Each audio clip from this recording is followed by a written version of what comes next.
É. Boa noite, gente.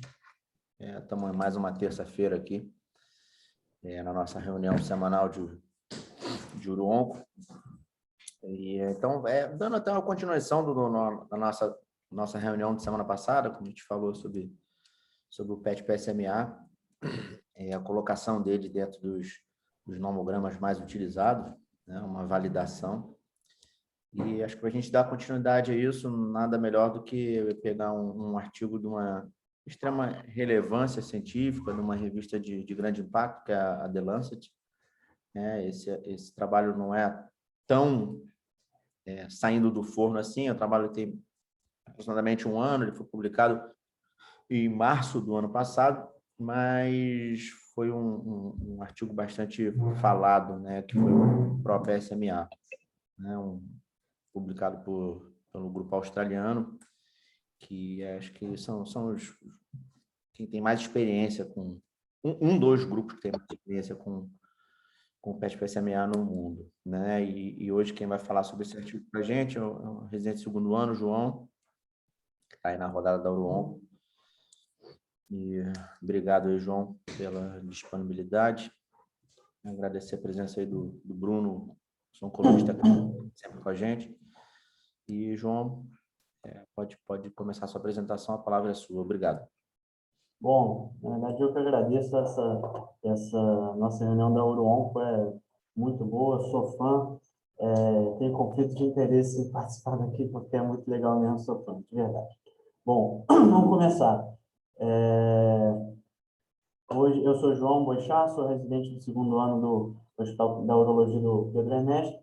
Hoje eu vou expor sobre um artigo que foi lançado em março de 2020 no The Lancet, que comparou a acurácia diagnóstica do PET-PSMA versus a acurácia da tomografia mais cintilo, associada a cintilo, não é ou, no estadiamento inicial do câncer de próstata de alto risco. É um estudo prospectivo, experimental, randomizado, multicêntrico, foi feito em 10 centros grandes australianos. Bom, a gente parte do pressuposto que a tomografia e a cintilografia são muito pouco sensíveis e específicas, né? Apesar de ser os exames que nós temos disponíveis na grandíssima parte dos nossos pacientes do nosso hospital universitário, a gente sabe que a gente tem muitos pacientes que são subestadiados por conta disso. A gente também tem a ressonância de corpo inteiro, mas a gente acaba usando menos. A sensibilidade da cintilografia nos pacientes com câncer de alto risco é um pouco maior do que a da tomografia, mas mesmo assim é muito baixa. Chega assim nos pacientes, para cintilografia nos pacientes com PSA maior do que 20, uma sensibilidade de 16%. Para os pacientes T3, T4, uma sensibilidade um pouco maior de 49%, e para um gliso maior do que 8, de 30%. Uma sensibilidade baixa para um exame com uma importância diagnóstica e com o definidor do tratamento, né? Enquanto a sensibilidade da tomografia nesses mesmos pacientes, no PSA maior do que 20, de 1% só, melhor não pedir. A tomografia para os pacientes T3, T4, uma sensibilidade de 20%, e para os pacientes Gleason 8 ou mais, de 12,5%. Isso nos pacientes de risco mais alto. Nos riscos intermediário e baixo, a sensibilidade cai por água abaixo. Bom, a gente sabe que, assim como toda doença oncológica, um estadiamento melhor no início contribui para um tratamento individualizado e, hoje em dia, cada vez mais multimodal do câncer de próstata. Seja para mudar, seja assim um estadiamento que mude logo no início uma doença com perspectiva curativa para uma doença com perspectiva paliativa, ou então com uma mudança mais sutil que vai interferir no tratamento, seja para mudar o tipo da radioterapia, o tipo da linfadenectomia. Isso tudo depende de um bom estadiamento inicial. A gente também sabe que o PET-PSMA tem um papel bem definido na recorrência da doença, mas ainda não tem um papel confirmado para o estadiamento primário, né? Isso já tem, alguns estudos já mostraram para a gente que o PET-PSMA realmente é o padrão ouro para esses casos de doença recidivante, doença recorrente. Bom, o estudo foi montado, foi um estudo multicêntrico com 10 centros australianos, de 2 braços, com N inicial de 302 pacientes, em que foram incluídos pacientes ou com PSA maior do que 20, ou com P3T4, ou com os UP345, que eram candidatos inicialmente à cirurgia ou à radioterapia, em até 3 meses antes da randomização em 2 grupos, que eu vou mostrar daqui a pouco. E foram excluídos pacientes que tinham qualquer outro exame de imagem prévio, a não ser a ressonância nos casos que foram feitos, ressonância de próstata, quando foi feita biópsia da próstata cognitiva ou então por fusão de imagem, em até 2 meses pré-randomização nos grupos. Um fato importante também é que as lesões consideradas equívocas ou duvidosas foram consideradas negativas, não foram consideradas positivas na conta da metástase, ou então do acometimento linfonodal, né? Aqui nós temos uma tabela demográfica desse estudo. A média da idade mais ou menos foi de 69 anos, não mudou muito de um grupo para o outro. A porcentagem dos pacientes que tinham PSA maior do que 20 foi na média de 20%, um pouquinho maior, de 25%, nos pacientes que foram submetidos à imagem convencional. Mais convencional, sempre que eu falar, a gente vai ter que pensar, lembrar de cintilografia mais tomografia, né? E essa porcentagem dos pacientes com PSA maior do que 20 foi menor um pouco nos pacientes que foram submetidos do grupo que foi submetido ao PET-PSMA. 98% desses pacientes no total eram pelo menos um ESUP3. E, além disso, quanto ao estádio clínico, mais ou menos, eles tinham um estádio clínico semelhante, né? Mais ou menos 27% de todos os pacientes eram pelo menos T3, 26% dos pacientes que foram submetidos à imagem convencional eram T3 ou mais, e dos pacientes com PET-PSMA, 29% eram pelo menos T3. Agora, no quadro do lado, a gente vê a organização do estudo, o fluxograma. Foram selecionados primeiro 339 pacientes, foram excluídos alguns, sobraram 302. Desses 302, eles botaram metade, né? Mais ou menos metade, 152, para fazer a tomografia mais a cintilografia como primeira linha de exame, e o outro grupo de 150 pacientes para fazer primeiro o PSMA. Primeira linha e segunda linha, aqui a gente só fala, só diz respeito à ordem que foi feito, tá? Não diz respeito a mais nada, não. Beleza, desses 152 pacientes que fizeram tomografia com cintilografia, 6 tiveram metástases à distância e foram excluídos da próxima fase. E desses 152 menos 6, sobraram 146 que fizeram PET-PSMA depois. Beleza. Do outro lado, dos 150 pacientes que fizeram o primeiro PET-PSMA, 12 diagnosticaram mais do que 3 metástases à distância e foram tirados esses 12 e sobraram 136 que fizeram tomografia com cintilografia de imagem de segunda linha. Os 2 grupos tiveram um follow-up de mais ou menos 6 meses e, a partir daí, os desfechos foram analisados. Bom, quanto aos desfechos, o desfecho principal desse estudo é a acurácia diagnóstica do exame.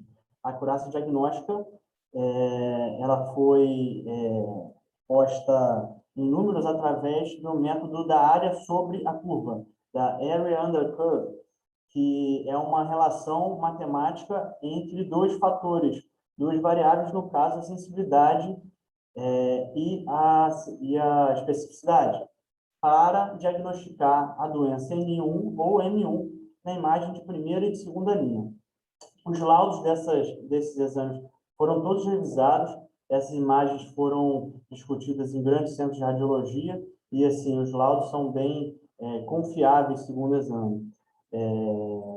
A área sobre a curva da acurácia da tomografia mais cintilo foi de cerca de 65%. Acurácia, relação entre a sensibilidade e a especificidade. E a do PET-PSMA foi de 90%. Bem superior, logo de cara, à acurácia da tomografia com cintilo, né? 25% dos pacientes tiveram ou doença linfonodal pélvica ou então metástase à óssea distância. Um ou outro paciente só teve doença visceral, tá? Uma consideração a respeito de análise estatística desse estudo é que, para uma curva seja estabelecida superioridade de um método em relação ao outro, no caso, superioridade do PET-PSMA em relação à imagem convencional, essa área sobre a curva tem que ser maior do que 10%, tem que ser 10% maior do que o outro método, tá? Bom, para falar de resultados, a gente começa considerando que cada quadradinho desse azul faz menção à imagem convencional e os quadradinhos vermelhos são da PET-PSMA. Beleza, nesse primeiro quadro, esse do meio aí, a gente vê que a sensibilidade, quer dizer, que a acurácia geral do método PET-PSMA foi muito superior à acurácia geral da tomografia com cintilografia. Agora, se a gente for para termos de especificidade, essa distância foi um pouco encurtada, a especificidade da PET-PSMA foi dos 90% e a da tomografia com cintilo foi aí talvez uns 80 e tantos, tem que fazer a curva aqui certinha, no próximo slide está escrito. Mas a grande queda no desempenho do exame foi em relação à sensibilidade. A sensibilidade da imagem convencional é muito inferior à sensibilidade do PET-PSMA. Bom, eu já tinha falado isso, né? Quem fez o PET na primeira linha de imagem fez a tomografia com cintilo na segunda linha de exame, e vice-versa, tá? Logo de cara, a gente vê que a acurácia do PET-PSMA, de maneira geral, para diagnosticar linfonodo ou doença metastática, foi 27% maior do que a da imagem convencional. Já um resultado que de acordo com o exame, de acordo com o critério de análise estatística, já é maior do que 10%, então já é significativamente considerado. A sensibilidade do PET-PSMA, como eu falei agora em números, foi de 85% versus de 38% só da sensibilidade da tomografia com cintilo. E a especificidade do PET-PSMA em relação à da tomografia com cintilo foi de 98% versus 91%. Isso a gente tem que lembrar que as imagens consideradas equívocas ou duvidosas não foram consideradas. Se por acaso fossem consideradas, essa superioridade seria até maior, de 28%, em relação à tomografia com cintilo. Na minha opinião, isso acontece porque os pacientes, as dúvidas que aconteciam nos pacientes que faziam a tomografia mais cintilo na primeira linha, eram tiradas quando o paciente logo depois fazia o PET-PSMA. Mas os pacientes que faziam o PET-PSMA primeiro não tinham as dúvidas diagnósticas sanadas quando eles faziam depois a tomografia com a cintilo, ou seja, o PET-PSMA tirava a dúvida da tomografia com cintilo, mas a tomografia com cintilo não tirava a dúvida do PET-PSMA. Então, isso acabou mostrando matematicamente que, se fossem consideradas as equívocas, essa superioridade seria até maior. Bom, além disso, se fosse foram realizados, quer dizer, apenas nos pacientes com ISUP 4 e 5, e a superioridade se mostrou maior ainda. Bom, agora seguindo os resultados equívocos de novo, azul, mais convencional, vermelho, é cintilografia. Os erros diagnósticos da tomografia com cintilo foram muito mais frequentes, cerca de 23%, comparados com os erros da PET-PCMA, de 7% só. E, além disso, eles fizeram também uma quantificação das vezes em que o tratamento, o manejo da doença foi alterado por conta do resultado desses exames. O manejo foi alterado na primeira linha, com a tomografia mais cintilo, em só 15%, enquanto o manejo foi alterado quando fizeram PET-PCMA de primeira linha, em 28%, quase 30% das vezes ele alterou o manejo da doença. Alterar o manejo da doença aqui quer dizer mudar a radioterapia, mudar a linfadenectomia, ou então mudar até o quadro de curativo para paliativo. Já quando eles fizeram os exames na segunda linha, praticamente não mudou o tratamento a tomografia e cintilografia. Por quê? Eles já tinham feito o PET-PCMA, o tratamento já tinha sido mudado ali, entendeu? Foi mudado o tratamento com a tomografia mais cintilo de segunda linha só em 5% das vezes, enquanto nos pacientes que deixaram para fazer o PET-PCMA só depois, o tratamento foi mudado em 27%, que é uma taxa bem parecida com a quantidade de vezes que foi mudado quando fizeram de primeira linha. Ou seja, o que importou mesmo, na verdade, foi o PET-PCMA, não foi, quase não fez diferença a tomografia com cintilografia. Além disso, a dose de radiação do PET-PCMA comparado com a dose da tomografia com cintilo é bem menor, cerca de metade. Bom, falando o que eu acabei de falar, repetindo, né? Teve menos erros do PET-PCMA comparado com a TC com cintilo, 7 versus 23%. O PET-PCMA mudou muito mais o tratamento do que a imagem convencional. Mudou para tratamento paliativo cerca de 14%, mudou a radioterapia e mudou também a linfadenectomia em cerca de 7% cada um desses no PET-PCMA de primeira linha. Além disso, o PET-PCMA tem menos radiação, não teve efeito adverso do galho em nenhum desses pacientes. E já na segunda linha, o PET-PCMA se mostrou de novo superior em 17%, com uma área sobre a curva 17% maior do que do outro exame. Bom, a gente está vendo aí que o PET-PCMA é superior em acurácia diagnóstica, está ganhando de lavada da tomografia com cintilografia, né?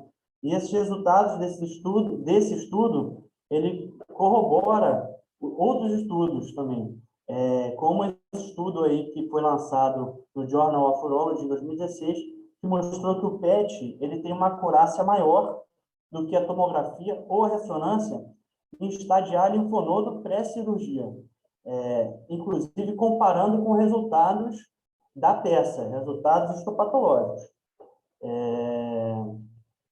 Além disso, ele também, um outro estudo que saiu no European Urology, de 2016 também, mostrou que o PET-PCMA ele providencia um estadiamento adequado para guiar a linfadenectomia nos pacientes também de alto risco, e também é o melhor exame comparado com a ressonância e a tomografia. Agora, uma coisa que a gente vê muito no nosso hospital é que tem muita falsa doença localizada, muito paciente subestadiado. A gente acaba operando bastante paciente assim, aquele paciente com PSA de 20 e tanto, mas que tem um Gleason 8 e que não tem cintilografia e tomografia negativas. A gente cansa de ver isso, né? Inclusive, a gente tem sempre que tocar esse paciente no dia da cirurgia para não tomar surpresinha na hora da cirurgia e ter uma doença ressecada. De vez em quando isso pode acontecer, acontece no nosso serviço.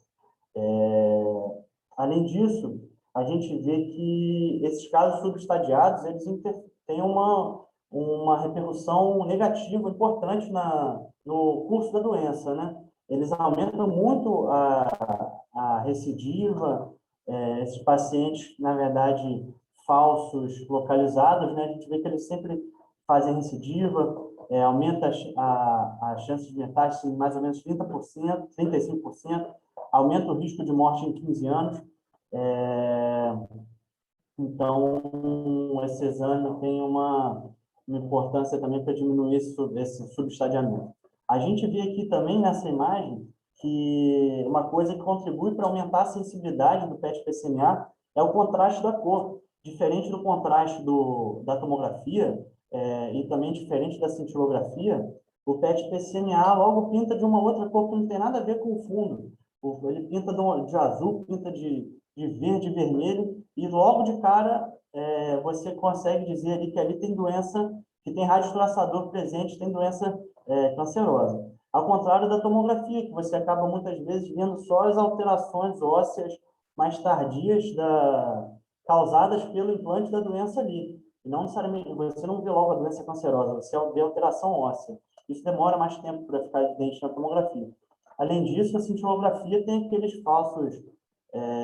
falsos positivos do paciente que bateu a costela, paciente que tem uma alteração articular, essas coisas também confundem bastante o exame. E uma coisa que contribui também para aumentar a especificidade do PET-PSMA é a especificidade do radiotraçador do galho, que é muito boa.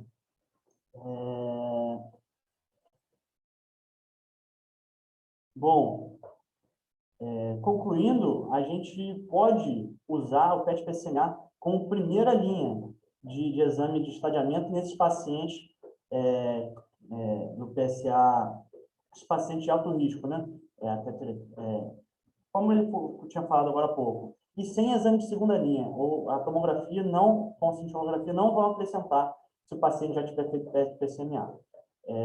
Não foi possível medir a sobrevida desses pacientes, afinal de contas é um exame, é um estudo que fala sobre um método de imagem, né? E os estudos de método de imagem normalmente não conseguem medir a sobrevida direito, né? O PET-PSMA serve para nós para direcionar um tratamento loco-regional e também um tratamento sistêmico mais precoce. Daí a importância do exame. Ele tem, inclusive, uma sensibilidade até maior do que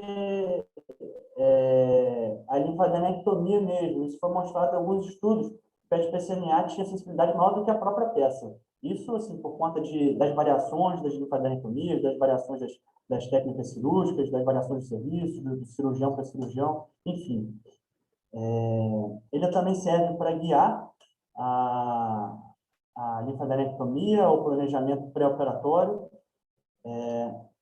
Além disso, também serve para, no caso de ser diagnosticado uma doença de baixo volume metastático, até 3 metástases, a gente pode também irradiar as metástases no câncer de próstata de baixo volume metastático, uma sessão única de radioterapia, uma sessão segura, em que até 1/3 desses pacientes que são submetidos a esse tipo de tratamento não progridem a doença e até ficaram livres de ADT depois de 2 anos.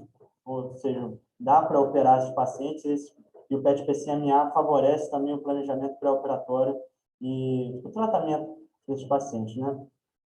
Por fim, como toda novidade, é um exame caro. A gente não tem, pelo menos por enquanto, condição de aplicar isso ao nosso serviço, por conta das condições de custo, mas quem sabe num futuro não muito distante esse custo baixo e a gente consiga aplicar os resultados desse exame, desse estudo aí na nossa prática lá no Hospital Universitário, né?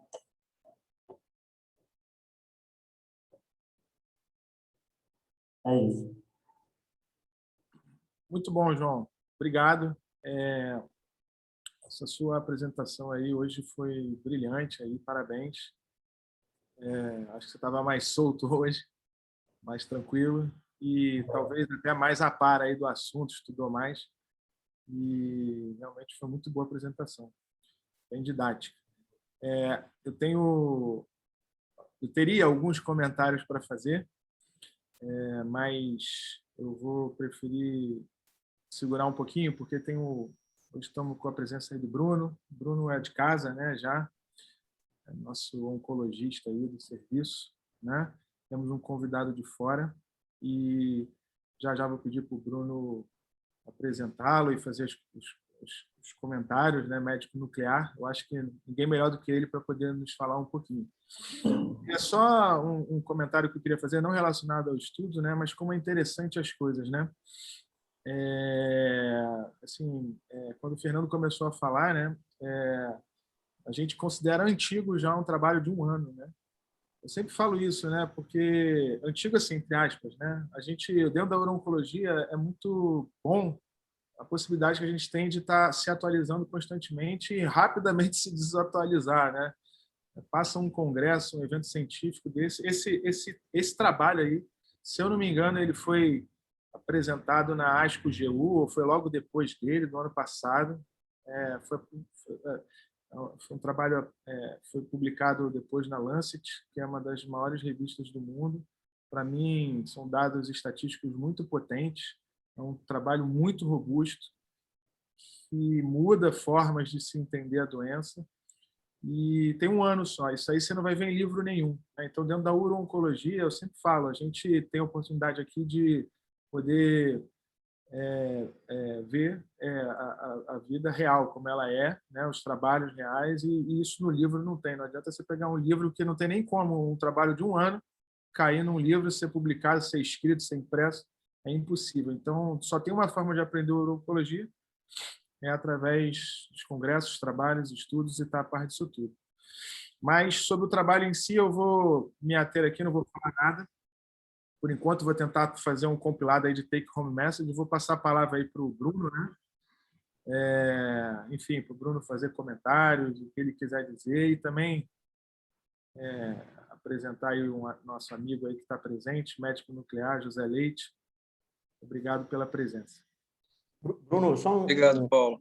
Bruno, só um segundo, antes de você passar a palavra, só para eu não esquecer de falar com o João. João, quando você coloca custo,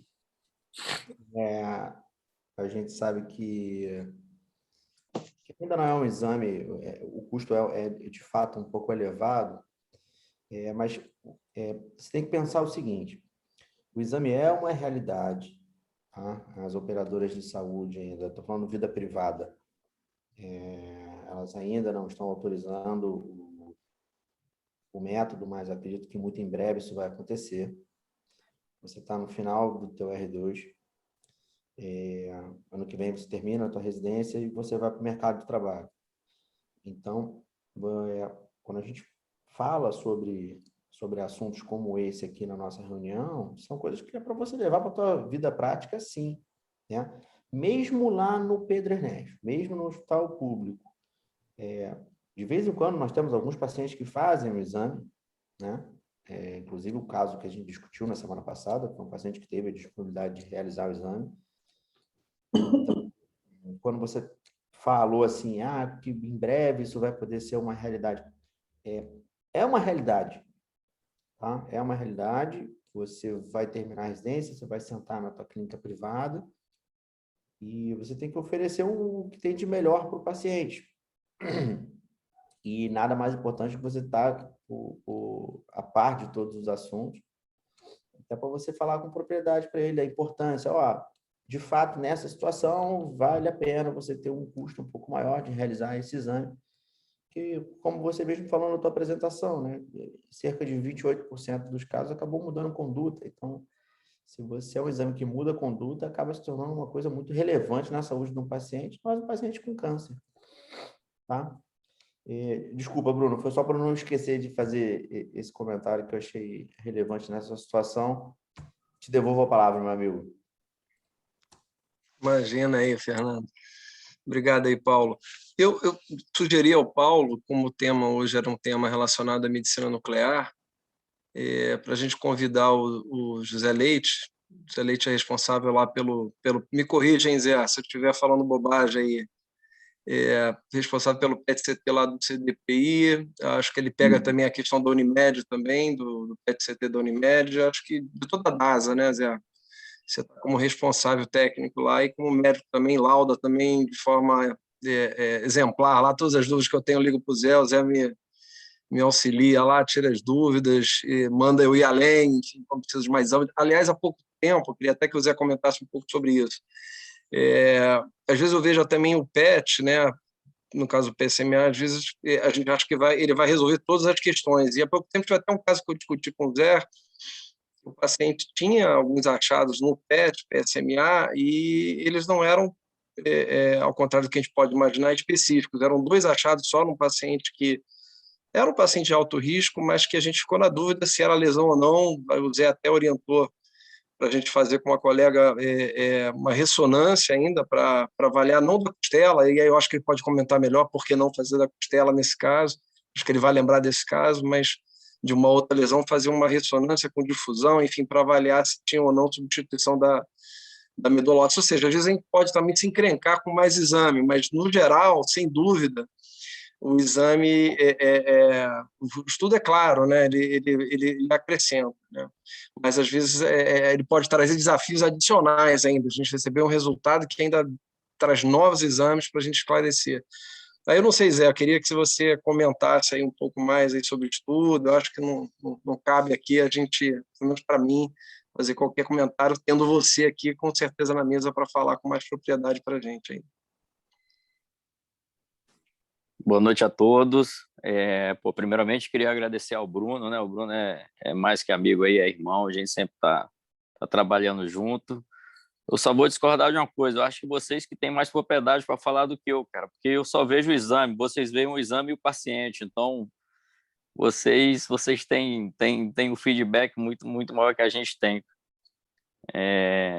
Queria agradecer ao Salustiano também, ao Fernando, parabenizar ao Boechat aí pela apresentação do artigo, que eu acho que foi colocado os pontos mais importantes e relevantes, né? Enfim, falando especificamente com relação a esse trabalho, né? A gente já tinha uma evidência de dados retrospectivos, o Boechat até apresentou 2 trabalhos ali de 2016, do uso do PET-PSMA no estadiamento inicial desses pacientes de alto risco. E esse trabalho do Michael Hoffman, da Austrália, né, foi um trabalho, o primeiro randomizado, na verdade, prospectivo, né, e foi um trabalho muito bem desenhado, muito bem balanceado. Você vê que os 2 grupos foram bem balanceados, e essa questão dele fazer o crossover de imagem, acho que foi uma sacada muito legal, porque se ele não tivesse feito, você nunca poderia fazer uma comparação head-to-head, né?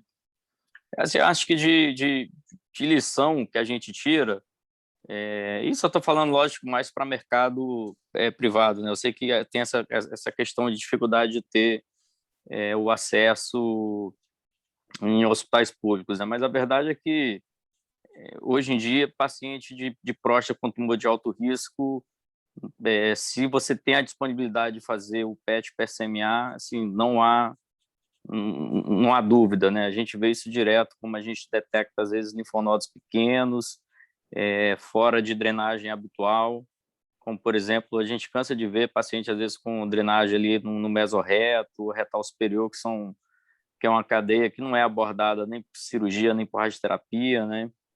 E isso muda, por exemplo, se o paciente vai para uma radioterapia radical, você pode fazer um boost naquele linfonodo que está fora de área de drenagem, né? Ou então, às vezes, se o paciente vai mesmo para uma linfadenectomia, pelo menos você orienta o uro que vai operar para saber onde está esse linfonodo. E a gente tem tido uma experiência muito grande também de fazer até a marcação pré-cirúrgica do linfonodo, porque hoje em dia a gente vê linfonodo de 3, 4 milímetros, assim, e eu imagino que para o cirurgião, no meio de gordura e sangue, tentar achar um linfonodinho de 4 milímetros, às vezes é desafiador. Então, a gente faz a marcação por radiologia intervencionista pré-cirúrgica. Então, quando o cirurgião vai, ele já sabe exatamente onde está aquele linfonodo, faz o esvaziamento, mas ele tem certeza que aquele linfonodo foi retirado, né? Acho que outros aspectos importantes desse trabalho, como o Fernando falou, a questão do custo, um dos desdobramentos, dos objetivos secundários desse trabalho é a questão do custo-benefício, né? Não é só levar o custo em si, né? Porque a doença não é uma coisa estática, né? A doença, na verdade, ela é um processo de vários anos. Então, às vezes, você economizar uma cirurgia para um paciente que só precisaria ter um tratamento paliativo, você já fez uma economia de custo aí, por exemplo, no procedimento cirúrgico ou numa radioterapia radical, que o paciente não teve benefício nenhum, né? E eu acho que a coisa mais interessante desse trabalho, e que em algum momento vai ser publicado, é que também é outro objetivo secundário deles, eles vão seguir esses pacientes, esses 2 braços, eles vão seguir esses pacientes, se eu não me engano, há pelo menos 5 anos, né? E é difícil a gente ver isso em estudo de imagem, né? Eles vão fazer esse segmento no sentido de, será que aqueles pacientes que foram manejados pelo PET-PSMA tiveram a sobrevida melhor do que aqueles pacientes que foram manejados só pela cintilo e TC convencional, né? Então, acho que isso é uma aposta muito interessante desse trabalho do próprio PSMA, né? Boa noite, Zé. Obrigado pela sua presença aí. Depois o Bruno te faz um convite aí para dar uma aula aí, se você puder, para a gente aí. Uma data, maior prazer. Alguma aula que você tem aí já pronta, para não ter trabalho, a gente ficaria muito grato aqui no serviço aqui nosso da urologia da UERJ.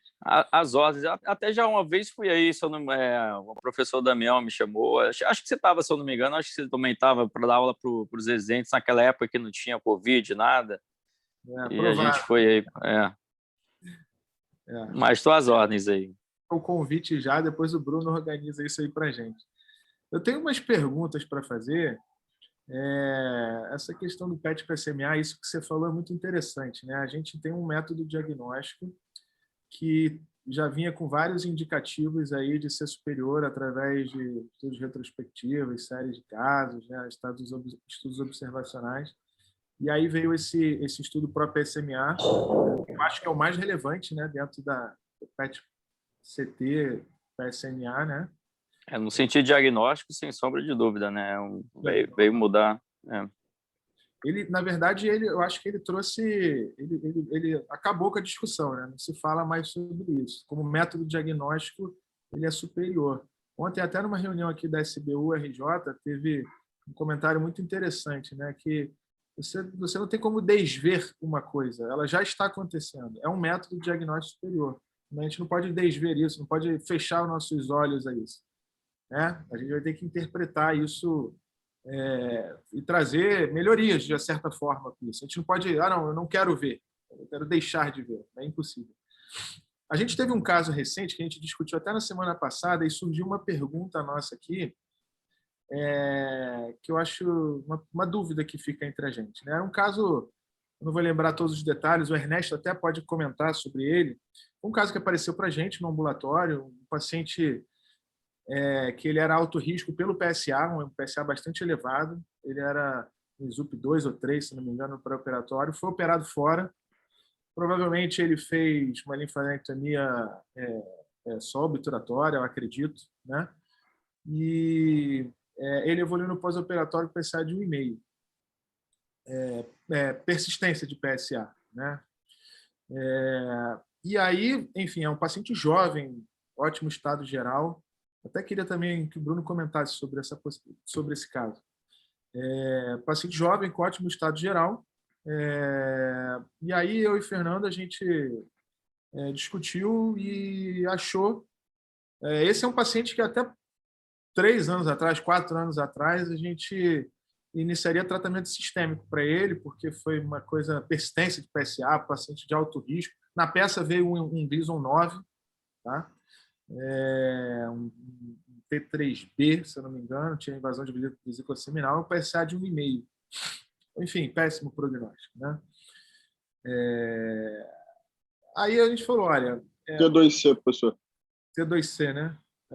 Aí a gente falou, paciente jovem, vamos ver se dá alguma coisa. A gente pediu um PET PSMA. A gente pediu uma ressonância de corpo inteiro antes e um PET PSMA, e ele se dispôs a correr atrás de tentar fazer esse exame. Ele fez a ressonância, e a ressonância veio negativa, assim, veio sem achados. Mas o PET, veio um PET positivo em alguns gânglios, se não me engano, na pelve, na cadeia ilíaca externa ou ilíaca comum, se eu não me engano. E isso, para a gente, assim, fez com que a gente pudesse mudar um pouco a conduta. Paciente jovem, 50 e poucos anos, né? A gente se encorajou a encaminhar ele para a radioterapia. Até o Tarcísio estava aqui na última reunião, né? A pergunta que a gente fez na reunião passada foi o seguinte: a acurácia do exame, se fosse feita pré-operatório, com a próstata na loja, será que a gente iria ver esse linfonodo? Porque a gente, como o Boechat já falou, o PET começou na recorrência bioquímica e agora trouxe para o estadiamento. Nessa ordem, talvez seja a ordem de prioridade, né? Recorrência, depois estadiamento. Será que o rendimento do exame seria o mesmo? Será que a gente teria visto esse linfonodo? Tem alguma interferência, a presença da próstata na loja? E sobre esse caso específico, o que vocês podem comentar? Não. Sobre a questão da próstata na loja, não teria impacto nenhum, Zé. A gente teria visto esses linfonodos no estadiamento inicial, né? O PSA dele não zerou mesmo porque tinha essa doença, né? Uma coisa que é importante a gente fazer uma ressalva, apesar da especificidade do PET, quando você tem captação em linfonodo, você tem uma especificidade acima de 95%, ou seja, você pode assumir, assim, quase ser categórico dizer que aquilo é um linfonodo doente, a sensibilidade já não é tão alta, né? A sensibilidade é em torno de 50%, porque a gente tem limitação de tamanho, né? Então, quando aqueles linfonodos muito pequenos, 2, 3, 4 milímetros, às vezes, eventualmente, a gente vai perder doença, né?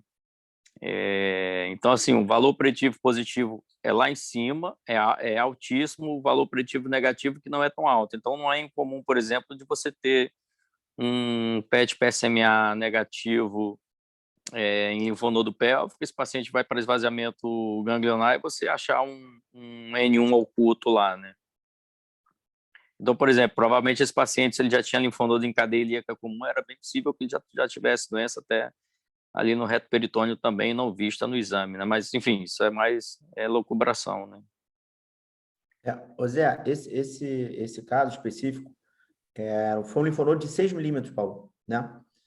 Que captou. Foi um único linfonodo de 6 milímetros. Então, gerou essa dúvida para a gente. Se o fato de ele ter a próstata seria prejudicado. Então, talvez esse linfonodo... Não. Nesse tamanho... Assim, quando a gente fala de PET, a gente mais do que resolução espacial, a gente fala de resolução biológica, né? Então, por exemplo, tem o grau de variação. O que é o PSMA? O PSMA é uma proteína transmembrana, tá? E que está hiperexpressa em tumores de próstata, né? Essa hiperexpressão ela varia em torno de 100 a 1000. Então, se você pega um paciente que tem uma alta hiperexpressão de PSMA, eu já peguei linfonodo de 2 milímetros doente, né? E inclusive em cadeia mesorretal e comprovaram mesmo que esse linfonodo era doente. Assim, o pessoal falou, não, tá maluco, não tem. Aí fizeram a marcação com cavão e retiraram o linfonodo, era um linfonodo de 2 milímetros doente do paciente. Então, assim, o tamanho do tumor, às vezes você pode ter um linfonodo de 5 milímetros que eu não vou enxergar porque ele não hiperexpressa o suficiente para eu conseguir ver. Então, mais importante do que a resolução espacial é o que a gente fala de resolução biológica, né? Mas, enfim, em geral, o tumor de próstata ele vai hiperexpressar o PSMA. Agora tem esse grau de variação, né? Pode ser de 100 a 1000 vezes, assim, em torno. Então, Existem vários fatores, na verdade, né, que essa discussão pode ser longa. Assim, em geral, por exemplo, paciente em recidiva bioquímica que está fazendo, por exemplo, esse uso de inibidores de segunda geração, a gente já sabe, por exemplo, que a abiraterona, a exalutamina, ela aumenta a hiperexpressão dos tumores, por exemplo, na recidiva bioquímica. Então, aquele paciente que está aumentando o PSA em uso de bloqueio hormonal, é certo que a gente vai achar a doença nesses pacientes, né? Mas aí eu estou falando em outro cenário, né? Estou falando de cenário de recidiva bioquímica, não é só para explicar um pouco essa questão da variação da hiperexpressão da molécula PSMA na célula, né? Zé, agora, já que você levantou essa bola em relação à recidiva bioquímica e o uso das medicações de segunda geração, se é um caso que, vamos lá, ele apresentou uma recidiva bioquímica, a gente entrou em tratamento, ele está usando, por exemplo, uma enzalutamida com PSA zerado, nesse caso. Esse tipo de medicação, esses androgênios, eles atrapalham a sensibilidade no caso de não estar em escape mais, dele estar com PSA baixo em uso de medicação. Não, se o PSA está indetectável, o que acontece, né? Essas drogas, ela tem um efeito antiproliferativo. Então, se você começa a diminuir muito tumor, vai chegar uma hora que a gente não enxerga mais. Se você não curou aquele paciente, ele vai ter doença microscópica em alguns pontos, mas a gente não vai enxergar. Mas se você o paciente começa a ter subida de PSA, o PSA vai lá 0,2 e um uso de enzalutamida, pode pedir o PET que você vai achar a doença. Porque nesse valor a gente já está falando que a gente vai ter uma doença macroscópica, né? A gente vai ter ali 10 a 8 células elevadas, vamos dizer assim, né? Que já é uma resolução que a gente consegue enxergar, né? De 10 a 8 células, né? Entre 10 a 6, 10 a 8 células, né? Então, é uma resolução que a gente já consegue enxergar. Agora, a vantagem também, às vezes, nesse paciente...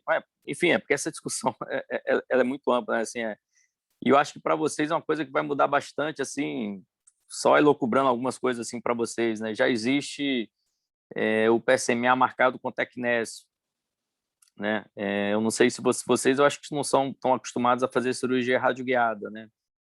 O pessoal da mama que faz muito, né? Para sentinela, para melanoma, mas em algum momento vocês vão começar a ter um gamma probe na mão e vocês vão operar os pacientes vai injetar um PSMA tecnésio no paciente e vocês vão com o gamma probe ficar procurando linfonodos doentes durante o ato cirúrgico ali, né, com o gamma probe. Seria uma cirurgia radioguiada, né? Eu esqueci o nome, mas tem um cirurgião alemão que tem uma experiência gigante com isso aí. Depois eu vou lembrar o nome dele. E o próprio Michael Hoffman, lá na Austrália, ele está fazendo um trabalho que é o lutectomy, né? Porque você pode marcar o PSMA com uma molécula que, ao invés de emitir radiação diagnóstica, ela emite uma radiação com fins terapêuticos, como que é o chamado radioterapia molecular. Você troca a chave, né? Você tira a chave do galho e bota uma chave do lutécio.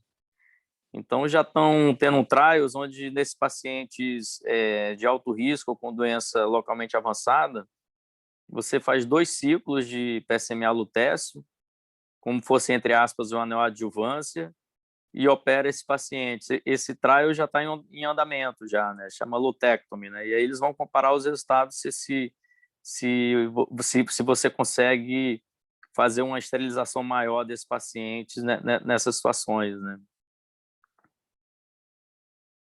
Ô, Bruno, eu queria te perguntar como é que... Primeiro, eu queria fazer um comentário. Existe um exame que é superior ao PET-PSMA na recidiva bioquímica, para mim, que é o PSA. Quando a gente opera o paciente, o PSA é o nosso marcador. Ele não mostra a imagem, não mostra a localização, mas um PSA indetectável é o amigo do urologista. E hoje até os trabalhos de radioterapia mostram que a adjuvância aí é para casos muito selecionados. Se for fazer radioterapia de resgate, se espere a recidiva bioquímica. Eu acho que o PSA tem uma sensibilidade absurda no paciente que é operado, né? E em relação, eu queria saber do Bruno, como é que esse caso, eu não sei se ele pegou mais ou menos tudo, se tiver alguma dúvida, acho que o Ernesto pode até botar o caso aí rapidamente, mas já é um paciente jovem, ótimo estado geral, você viu, né, mais ou menos, alto risco pelo PSA, na peça veio um ISUP 4, 5, PSA a PSA de 80 virou 1,5, Se quiser, eu tenho o caso aqui. PSA de 1,5. A gente encaminhou para a radioterapia, a gente vai com tudo. O que você faria? A gente começou bloqueio hormonal, falou com o Tarcísio, tu entra com antiandrogênio, acha que é loucura tudo que a gente está fazendo. Luciano, só uma pergunta. Nesse PET desse paciente, tinham quantos linfonodos doentes? O Ernesto tem. Mostra aí, Ernesto, para gente. Tem o caso aí, Ernesto? Tem o caso. Se eu não me engano, foi um linfonodo doente. Senão você fala, não tem problema.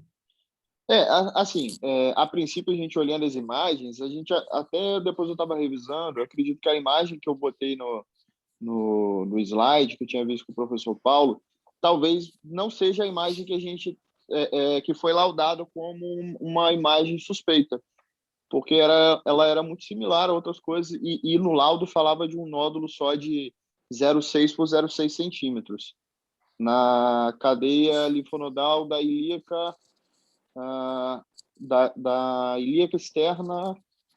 Não, deixa eu ver aqui. Eu tenho aqui. Esquerda. Mas deixa eu ver qual área da ilíaca. Ele coloca aqui como na fusão de imagens, mostra o aumento da captação do radioligante em diminuto linfonodo situado na cadeia ilíaca interna obturatória à esquerda, medindo cerca de 0,6 por 0,6, com um SUV máximo de 8,5. Aí, não me diz que esse laudo é da CDPI, não, senão eu vou ficar zangado. Não vou É falar da de onde CDPI?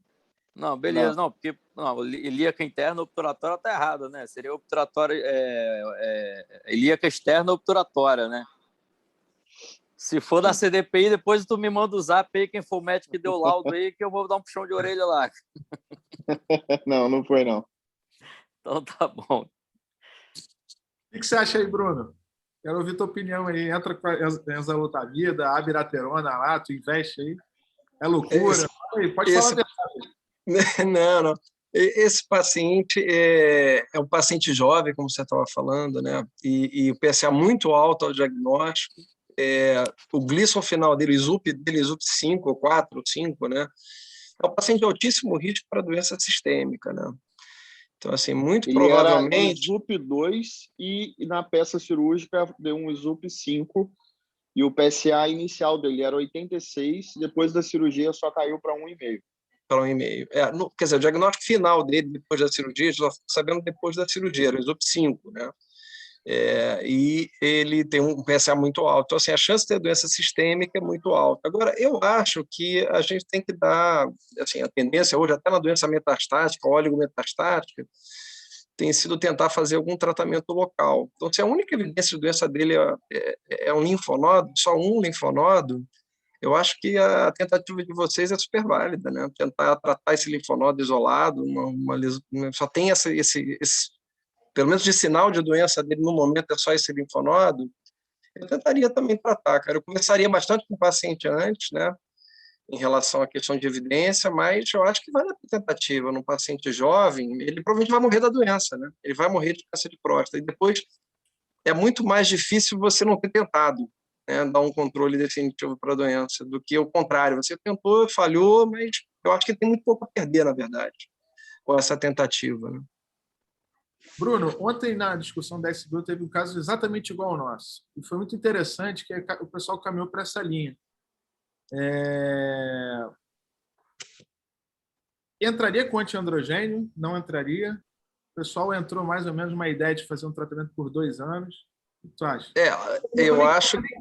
Desculpa, perguntar para o José Leite se... Ele já falou, né? PSA de 1,5, né? 1,5 dá uma boa sensibilidade, aumenta um pouco a sensibilidade na recorrência bioquímica.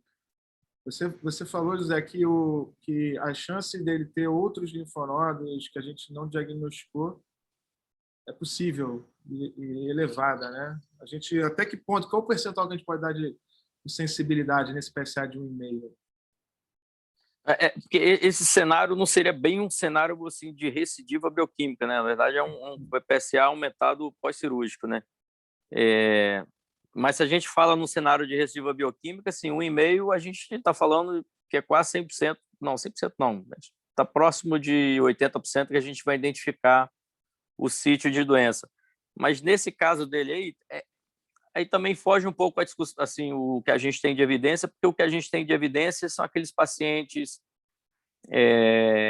em recidiva bioquímica, onde você acha até 3 lesões e você pode fazer terapia direcionada para metástase, né? Mas aí acho que não é bem o caso dele, porque esse paciente, na verdade, eu acho que, entre aspas, ele teve um tratamento subóptimo, né? Aí eu não sei se... Aí eu não, quem sou eu para dar pitaco, ainda mais vocês que estão com o paciente na mão, né? O uro-onco. Mas eu não sei se esse paciente, ainda mais se ele é um paciente novo, se de repente não valeria a pena tentar um resgate cirúrgico para esse paciente, até ter que fazer, às vezes, até um esvaziamento um pouco mais alargado, né? Depende de subir ali para o reto peritônio, não sei, no intuito mais assim, não curativo, mas enfim, no intuito de você postergar uma terapia antiandrogênica para esse paciente, ainda dando uma qualidade de vida para ele, né? Zé Leite, a gente conversou sobre isso, foi até uma das nossas opções. A questão é que, como o Bruno falou, a chance desse paciente ter uma doença sistêmica já é muito grande, né? Então, às vezes a gente parte com um tratamento cirúrgico com ele, fazer uma linfadenectomia extensa, e pode ser que a gente não tenha um resultado tão favorável para esse paciente. Foi, sem dúvida, a gente foi uma das opções nossas, né, na discussão do caso. A gente acabou optando por fazer uma radiação da região. O Tarcísio estava presente, ele foi bem solícito com essa situação, e associar o bloqueio, né? É aquilo, a gente não sabe se a doença é localizada ou se a doença já é sistêmica, mas quando a gente oferece... e uma coisa também não exclui a outra, né? Um paciente com uma doença localizada está mais que provado, nos casos até da radioterapia, os pacientes se beneficiam do tratamento sistêmico associado, e vice-versa, né? Às vezes, paciente com uma doença sistêmica também, com próstata ainda, a gente acaba tratando a próstata para evitar as complicações locais. Mas essa questão da linfadenectomia foi uma hipótese nossa, sim. Na verdade, não existe o certo e o errado nessa situação, né? Eu acho, bom, eu posso estar enganado, mas eu desconheço alguma evidência nesse sentido de qual seria a abordagem melhor no cenário de persistência de PSA no pós-operatório, né? A gente não tem resposta, né? O certo, né? As opções existem e a gente tem que chegar sempre num denominador comum com o próprio paciente, né? Essa que é a grande questão. Com certeza. O Bruno, ficou faltando você falar isso. Eu fico só no seguinte questionamento aí, até para a gente pensar, né?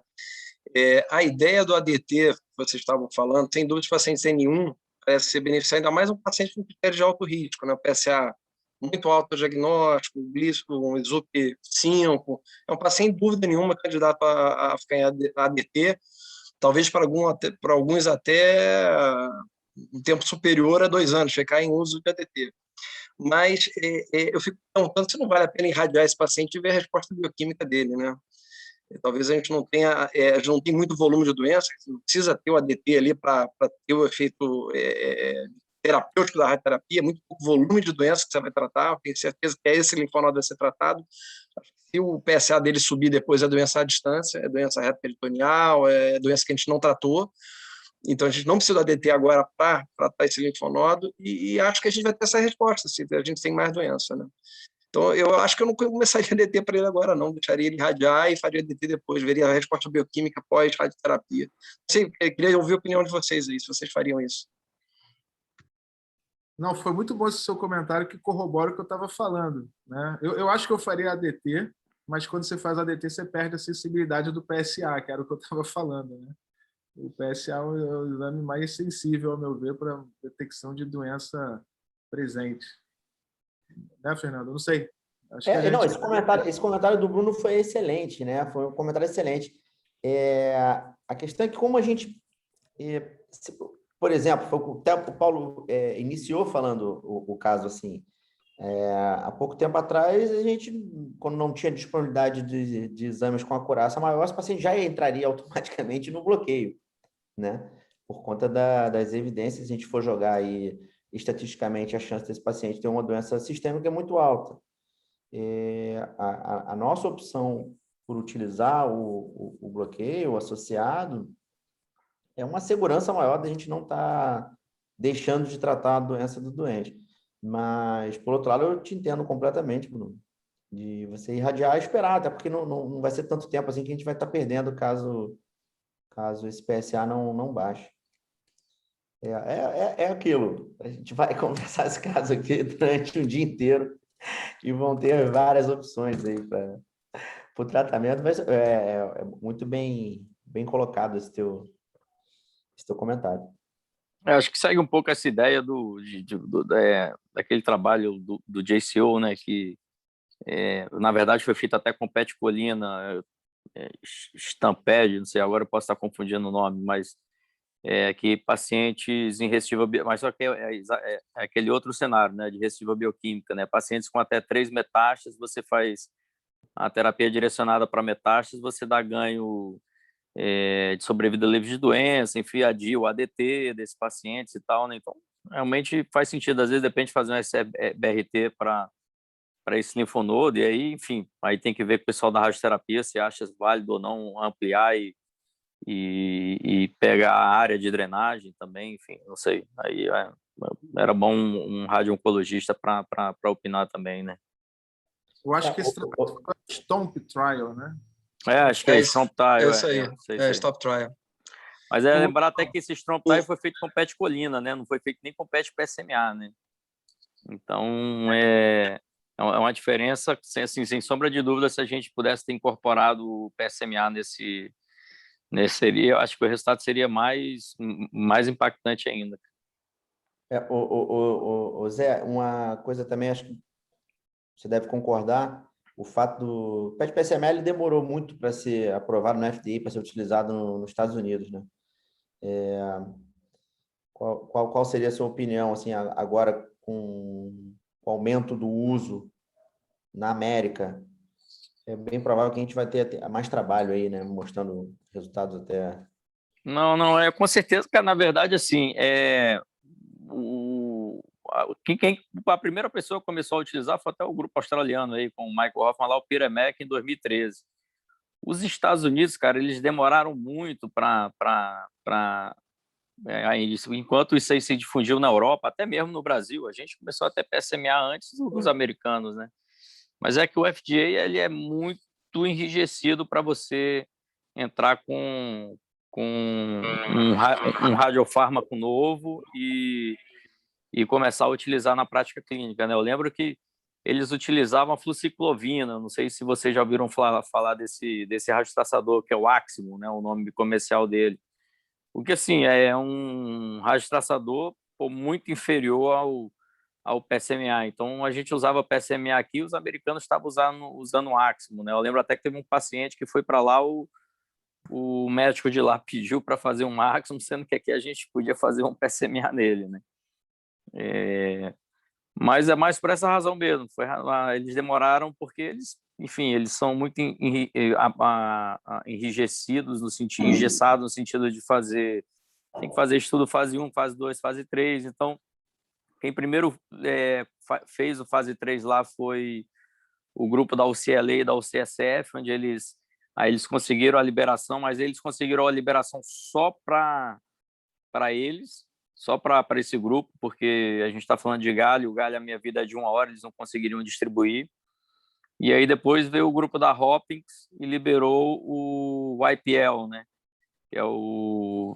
Que foi publicado também na ASCO-GU do ano passado, que agora eu não estou lembrando mais o nome do trabalho, mas enfim, foi um prospectivo fase 3 que foi publicado, e aí eles tiveram o direito, uma empresa farmacêutica comprou e eles tiveram o direito a comercializar o PSMA. E hoje lá eles estão fazendo, enfim, agora o PSMA virou e a gente vai começar a ter muito mais trabalho saindo na América do que os que a gente já tem aí vindo da Europa, principalmente a Alemanha e da Austrália, né? Muito bem. Chegamos no horário aí, a gente tem a nossa reunião, vai até às 9, como a discussão foi boa, avançamos um pouquinho. Obrigado, Zé Leite. Obrigado, João. Eu acho que take home message nosso é PET, PSMA, recorrência e estadiamento de alto risco. Se puder, faça. Ainda que você tenha que interpretar isso de alguma forma diferente, eu acho que não tem mais muita dúvida sobre isso, né? Alto risco, né? Recorrência bioquímica. Deixar o convite, Zé, para você combinar aí com o Bruno uma data aí, poder dar uma aula bem As didática. ordens, Salustiano. As ordens. O Obrigado. dia que vocês quiserem. Semana que vem eu estou de férias, mas se quiser que eu apresente nas férias, não tem problema não. Levo o iPhone e faço das férias mesmo. Não, tranquilo. Mas... A gente tem um artigo, fica, quando você voltar de férias aí, tranquilo. A gente sempre tem discussão. Maravilha. Muito obrigado, Salustiano. Muito obrigado, Fernando. Pô, agradecer ao Bruno. O Bruno é irmão. Obrigado pelo convite. Foi um prazer poder participar aqui e aprender com vocês. Zé, obrigado você. E a casa está aberta, cara. A gente tem essa reunião todas as terças e é um prazer enorme te receber aqui. Sim, eu vou ficar... Quando tiver assim, o Bruno me mandou o convite, eu vou seguindo os convites, e quando tiver assim, a gente vai falar de alguma coisa de PSMA, seja diagnóstico, terapia, enfim, boas ordens aí para vocês. Valeu. Boa noite, gente. Boa noite. Maravilha, gente. Um abração, boa noite para todo mundo.